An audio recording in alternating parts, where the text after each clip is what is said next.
Si te queda el vestido, me caso contigo. El joven millonario humilló a la criada negra, pero su respuesta dejó a todos sin palabras. Hay momentos en la vida que parecen insignificantes al principio. Un comentario, una mirada, una burla dicha con una sonrisa falsa. Pero algunos de esos momentos cambian todo. Imagínate estar parada en el centro de una sala llena de gente rica, vestida con tu uniforme de trabajo, haciendo tu trabajo con dignidad y respeto, y de repente escuchar una voz burlona que dice delante de todos: si te queda ese vestido, me caso contigo. No como un cumplido, no como una broma inocente, sino como una humillación calculada. Una forma de recordarte que en ese mundo tú no eras una persona, eras un objeto de burla. Y todos rieron. Los invitados rieron. Los empleados miraron hacia otro lado. ¿Y ella? Ella sintió que el suelo se abría bajo sus pies. Pero lo que ese hombre no sabía, lo que nadie en esa sala podía imaginar, era que esa mujer no iba a quedarse callada. No ese día. Lo que pasó después dejó a todos congelados, y cuando la historia saltó a los medios, el mundo entero tuvo algo que decir. Esto es la historia de Valentina Morao, y es una historia que no vas a olvidar. Valentina Morao tenía 34 años cuando todo cambió. Había nacido en una ciudad pequeña del sur, hija de una familia humilde que había trabajado toda su vida con las manos.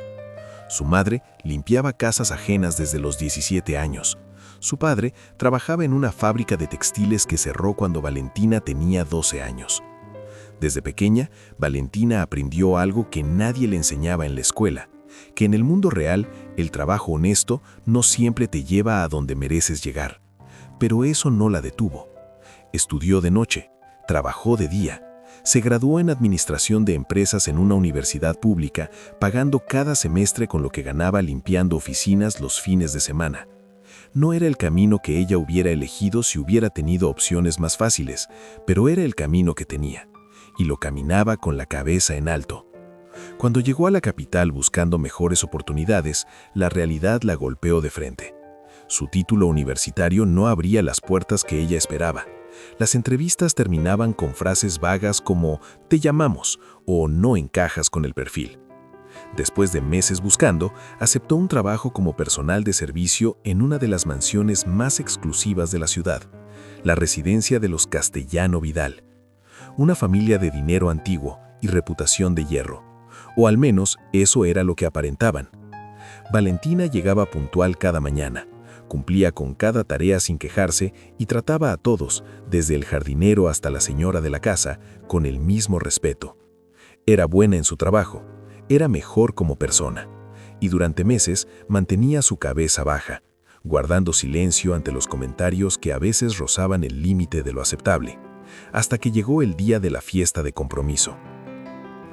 El hijo mayor de la familia, Rodrigo Castellano Vidal, un hombre de 29 años que había heredado no solo el dinero de su familia, sino también su arrogancia, había organizado una fiesta privada para anunciar su compromiso con una joven de alta sociedad.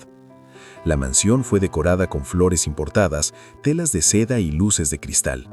Camareros con guantes blancos circulaban entre los invitados con bandejas de plata, y el personal de servicio, entre ellos Valentina, trabajaba en silencio para que todo fuera perfecto.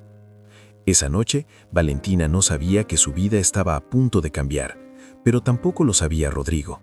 La fiesta comenzó puntual a las 8 de la noche. Los invitados llegaron con sus mejores trajes, sus mejores joyas y sus mejores sonrisas fabricadas para ocasiones como esa. La sala principal olía a perfumes caros y champán francés. Valentina se movía con eficiencia entre las mesas, recogiendo copas vacías, reponiendo bandejas, anticipando lo que se necesitaba antes de que alguien lo pidiera. Era el tipo de trabajo invisible que solo se nota cuando algo sale mal. A medida que avanzaba la noche, el champán empezó a hacer su efecto. Las conversaciones se volvieron más ruidosas, las carcajadas más exageradas, y Rodrigo, que ya llevaba varias copas encima, se volvía cada vez más teatral. Era el centro de atención y lo sabía, le gustaba, lo necesitaba. Fue entonces cuando ocurrió el primer incidente. En el cuarto de servicio, uno de los empleados había dejado por descuido un vestido de gala sobre una de las sillas de descanso. Era un vestido largo, de color borgoña, que pertenecía a la madre de Rodrigo. Un vestido de diseño, costoso, que simplemente había quedado mal colocado.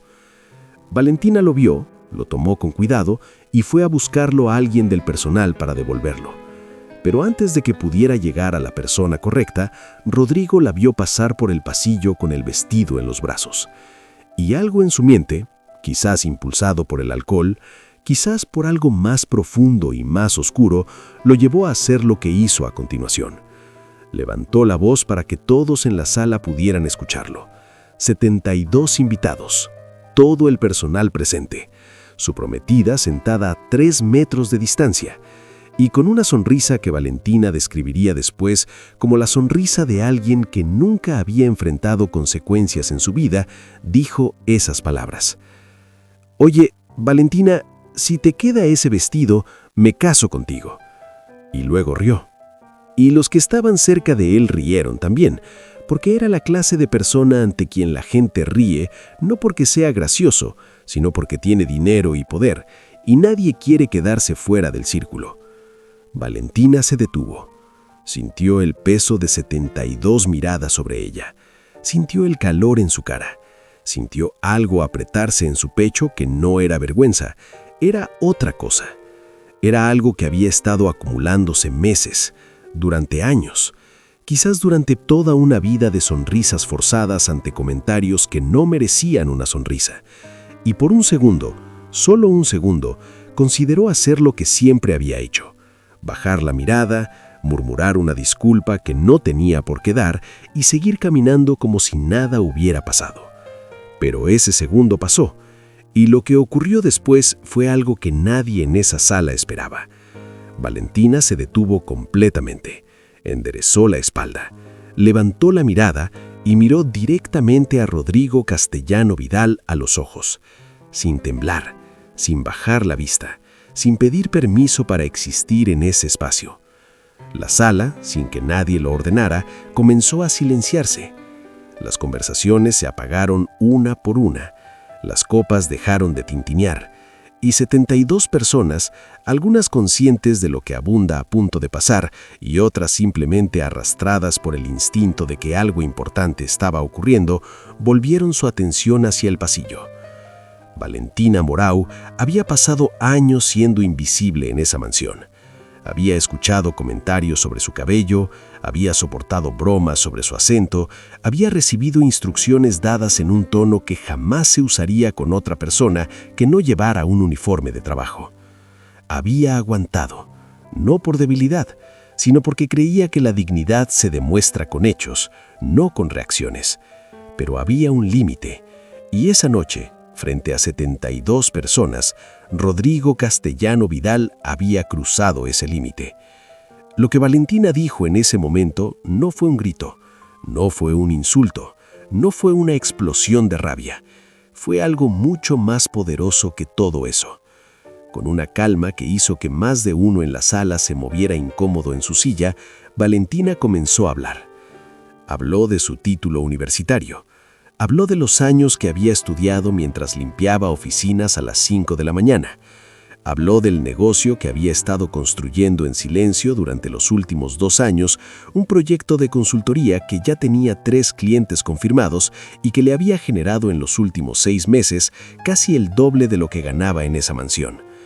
Habló de por qué había aceptado ese trabajo, no porque no tuviera opciones, sino porque necesitaba tiempo.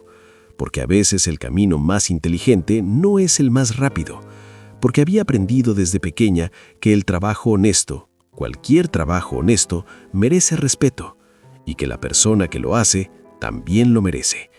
Y luego miró a Rodrigo una última vez, y le dijo con una tranquilidad que cortaba más que cualquier grito que el vestido que tenía en los brazos no era suyo, que ella no estaba ahí para probarse nada, que su valor como persona no dependía si le quedaba o no le quedaba un vestido, que su valor nunca había estado en discusión, excepto, al parecer, para él, y que si en algún momento en esa noche él había buscado entretenimiento a costa de alguien, había elegido a la persona equivocada. Silencio. Un silencio tan completo que se podía escuchar el aire moverse. Rodrigo no respondió. Su prometida miraba al suelo, y en la primera fila de invitados, una mujer mayor de cabello blanco que había estado observando toda la escena con los ojos muy abiertos, comenzó a aplaudir, despacio al principio, y luego con fuerza. Y no fue la única. En cuestión de segundos, varios invitados se sumaron. No todos, pero suficientes para que el sonido llenara la sala. Rodrigo Castellano Vidal, que había pasado 29 años siendo el centro del aplauso, sintió por primera vez lo que es estar del lado equivocado de la historia. Y Valentina, con el vestido todavía en los brazos, se dirigió tranquilamente a encontrar al personal adecuado para devolverlo, como había planeado desde el principio, como si lo que acababa de ocurrir fuera simplemente lo que debía ocurrir, sin drama, sin triunfo ruidoso, con la misma calma con la que había entrado a esa sala. Pero la noche no había terminado. Lo que nadie sabía en ese momento es que 3 personas en esa sala habían grabado parte del intercambio en sus teléfonos, y que para la mañana siguiente esas grabaciones estarían circulando. Para el mediodía, el nombre de Rodrigo Castellano Vidal aparecía en titulares. Para la tarde, su cuenta en redes sociales estaba inundada de mensajes. Para el día siguiente, la historia y el mundo, que a veces tarda en escuchar, pero que cuando escucha no olvida, tenía algo muy claro que decir. Valentina Morón no buscó la fama, no dio entrevistas inmediatamente, no publicó nada en sus redes sociales aquella noche, no tomó el teléfono para llamar a periodistas. Simplemente terminó su turno, recogió sus cosas, se subió al autobús de siempre y llegó a su apartamento pequeño y ordenado donde la esperaba el trabajo que había estado construyendo en silencio. Pero el mundo no la dejó en silencio mucho tiempo. Cuando las grabaciones se viralizaron, cientos de personas comenzaron a buscarla, no para atacarla, sino para apoyarla. Empresarios que habían visto el video le escribieron ofreciendo oportunidades de negocio. Mujeres que habían vivido situaciones similares compartieron sus historias usando el nombre de Valentina como punto de partida. Organizaciones dedicadas a la igualdad laboral la contactaron para hablar sobre sus experiencias. Y su proyecto de consultoría, que hasta entonces había crecido en silencio, de repente tenía más solicitudes de las que podía manejar. Valentina accedió a hablar públicamente después de algunos días, no para vengarse, no para destruir a nadie, sino porque entendió que lo que había ocurrido en esa sala no era solo su historia, era la historia de millones de personas que cada día van a trabajar y tienen que elegir entre su dignidad y su empleo. Personas que sonríen cuando no quieren sonreír, que callan cuando quieren hablar, que bajan la mirada cuando merecen levantarla. En su primera entrevista pública, Valentina dijo algo que se convirtió en una de las frases más compartidas de ese mes. Dijo que el problema no era el hombre que había hecho el comentario. El problema era el sistema que le había enseñado a ese hombre que esa clase de comentarios no tenía consecuencias, que ciertas personas podían ser humilladas públicamente y que el mundo seguiría girando igual. Pero el mundo no siguió girando igual, al menos no para Rodrigo Castellano Vidal. Su prometida canceló el compromiso. Varias empresas con las que su familia tenía acuerdos comenzaron a tomar distancia, y la reputación que había heredado junto con el dinero y los apellidos sufrió un daño que el dinero no podía reparar fácilmente. Rodrigo publicó una disculpa oficial, redactada claramente por alguien de relaciones públicas, llena de frases genéricas sobre el respeto y la igualdad. Valentina no respondió a esa disculpa públicamente, porque no la necesitaba. Su vida ya estaba moviéndose hacia adelante. Lo que la historia de Valentina Morón nos deja no es solo la satisfacción de ver justicia inmediata, porque el mundo real no siempre funciona así. A veces la justicia llega tarde, a veces no llega, a veces la persona que debía pagar consecuencias no las paga. Pero lo que sí queda, siempre, es el efecto que una sola voz puede tener cuando decide hablar en el momento correcto. Valentina habló en un salón lleno de gente que tenía más dinero que ella, más apellidos que ella, más conexiones que ella, y habló igual, sin pedir permiso, sin bajar la mirada, sin reducirse para caber en el espacio que alguien había decidido que le correspondía. Y en ese momento, no era solo ella la que estaba en ese salón. Eran todas las personas que habían limpiado casas de otros para pagar sus estudios. Eran todos los que habían escuchado un comentario hiriente y habían decidido callarse ese día. Eran todos los que habían cruzado puertas donde no eran bienvenidos, pero habían seguido caminando de todas formas. El racismo no siempre llega con violencia visible. A veces llega con una sonrisa, con una broma, con un comentario dicho en tono de burla delante de 72 personas. Y ese tipo de racismo, el que se disfraza de entretenimiento, el que busca aplausos a costa de la dignidad de alguien, es tan dañino como cualquier otra forma. Porque le dice a la persona que lo recibe que no merece el mismo respeto que el resto de los que están en la sala, que su presencia en ese espacio es contingente, que su valor depende de la aprobación de quien tiene más poder en ese momento.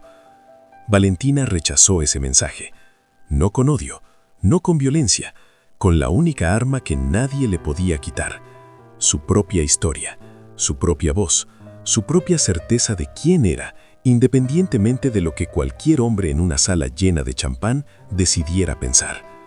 Hoy, Valentina dirige su propia empresa de consultoría. Trabaja con organizaciones que buscan crear ambientes laborales más equitativos, y en cada conferencia, en cada entrevista, en cada conversación, repite lo mismo que dijo aquella noche en un pasillo de una mansión donde una vez fue invisible: que ningún trabajo te hace menos persona, que ningún uniforme borra un título, que ninguna burla pública tiene el poder de definirte a menos que tú le des ese poder, y que el día que decides no darle ese poder, ese es el día en que realmente empiezas a ser libre. La historia de Valentina no es un cuento de hadas. No hay un final mágico donde todo queda perfectamente resuelto. Hay trabajo, hay lucha, hay días difíciles, pero hay algo más poderoso que todo eso. Hay una mujer que se miró en el espejo aquella noche al llegar a casa y supo con absoluta certeza que había hecho lo correcto. Y eso, a veces, es suficiente para seguir. La pregunta que queda después de escuchar esta historia no es solo si Valentina tuvo razón o no. La pregunta es cuántas personas en este momento están en un salón parecido, cuántas están aguantando un comentario que no deberían aguantar, cuántas están esperando el momento correcto para hablar. Porque el momento correcto no siempre llega anunciado, a veces llega disfrazado de humillación, y lo que haces en ese momento dice más sobre quién eres que cualquier cosa que hayas hecho antes. Valentina lo supo esa noche, y el mundo entero lo escuchó. Si esta historia te movió, si te hizo pensar, si sientes que alguien más necesita escucharla, compártela ahora mismo. Dale like a este video para que llegue a más personas y suscríbete al canal para no perderte las próximas historias que publicamos cada día. Nos vemos en el